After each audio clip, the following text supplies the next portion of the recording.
ഈ ഒരു വീഡിയോയിലൂടെ നമ്മൾ 2 അപ്ഡേറ്റുകൾ നോക്കാൻ പോകുന്നുണ്ട്. ആദ്യത്തെ അപ്ഡേറ്റ് എന്ന് പറയുന്നത് ഹിതേഷ് ശർമ്മയുമായിട്ട് ബന്ധപ്പെട്ടുള്ള അപ്ഡേറ്റും, രണ്ടാമത്തെ അപ്ഡേറ്റ് എന്ന് പറയുന്നത് നമ്മുടെ കേരള ബ്ലാസ്റ്റേഴ്സുമായിട്ട് ബന്ധപ്പെട്ടുള്ള അപ്ഡേറ്റുമാണ്. ഇതിൽ നമുക്ക് ആദ്യം തന്നെ ഹിതേഷ് ശർമ്മയുമായിട്ട് ബന്ധപ്പെട്ടിരിക്കുന്ന ആ ഒരു അപ്ഡേറ്റ് എന്താണെന്ന് നോക്കാം.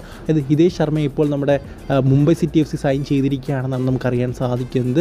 അതായത് മുൻ ഒഡീഷ FC, ഹൈദരാബാദ് FC ഒക്കെ താരമാണ് അദ്ദേഹം. എന്തായാലും ഇപ്പോൾ അദ്ദേഹത്തെ നമ്മുടെ മുംബൈ സിറ്റി FC സ്വന്തമാക്കിയിരിക്കുകയാണ്. അത് ഇതിൻ്റെ പ്രായം എന്ന് പറയുന്നത് ഏതാണ്ട് 26 വയസ്സാണ്. ഇന്ത്യക്ക് വേണ്ടി 2 മത്സരങ്ങൾ കളിച്ചിട്ടുണ്ട്.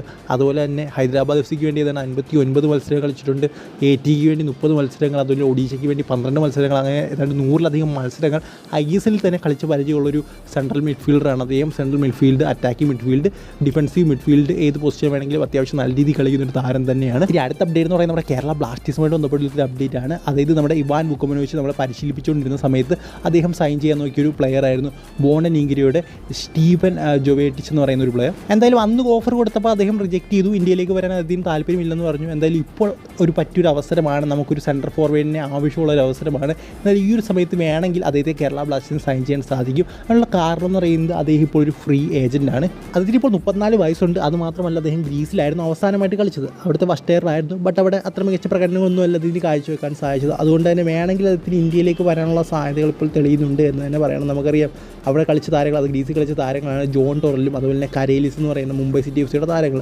സോ അവരുടെ അവിടുത്തെ ഒരു പെർഫോമൻസ് അത്ര മികച്ചതല്ലാത്തതുകൊണ്ടാണ് അവർ ഇന്ത്യയിലേക്ക് വന്നത്. നമുക്കറിയാം, എനിക്ക് തോന്നുന്നു കുറച്ച് ടഫായിട്ടുള്ള ലീഗാണെന്ന് തോന്നുന്നു ഗ്രീസ് ലീഗ്. അവിടെ ഗോൾ അടിക്കാനും അസിസ്റ്റ് ചെയ്യാനും ഒക്കെ കുറച്ച് പാടാണെന്ന് തോന്നുന്നു. സോ അതുകൊണ്ട് തന്നെ ആയിരിക്കാം അവർ സ്റ്റാർട്ടിങ് നല്ല ഡിമ്മുണ്ടായിരുന്നു. സോ അതുപോലെ തന്നെയാണ് നമ്മുടെ ഈ ഒരു പ്ലെയറിൻ്റെ സ്റ്റാറ്റിൽ നല്ല ഡിമ്മ് കാണാൻ സാധിക്കുന്നുണ്ട്. സോ ഉറപ്പായിട്ടും കരോലിസ് വീണ്ടും അതിനെ ഒന്ന് ട്രൈ ചെയ്ത് നോക്കിക്കഴിഞ്ഞാൽ ചിലപ്പോൾ കിട്ടാനുള്ള സാധ്യതകളുണ്ട്. 5.6 കോടി രൂപയാണ് മാർക്കറ്റ് വാല്യൂ. നമുക്കറിയാം നമ്മൾ ഈ നീക്സിനെ വിറ്റ തുകയൊക്കെ ഇരിപ്പുണ്ട്. അത് വേണമെങ്കിൽ ഒന്ന് ഇറക്കി കളിക്കാം. വേണമെങ്കിൽ നമുക്കറിയാം ക്ലബിന് പലതരത്തിലുള്ള ആവശ്യങ്ങളുണ്ട്. ഡൊമസ്റ്റിക് വേറെ സൈനിങ്ങളൊക്കെ ചെയ്യണം. എങ്കിൽ പോലും വേണമെങ്കിൽ നമുക്കൊന്ന് നോക്കാവുന്ന ഒരു താരം തന്നെയാണ് ഈ ഒരു സ്റ്റീഫൻ എന്ന് പറയുന്ന മോണ്ടനീഗ്രോ താരം. അതിനൊരു പ്രത്യേകത എന്ന് പറയുന്നത് 78 മത്സരങ്ങൾ മോണ്ടനീഗ്രോയ്ക്ക് വേണ്ടി കളിച്ചിട്ടുണ്ട്. 36 ഗോളുകൾ നേടിയിട്ടുണ്ട്.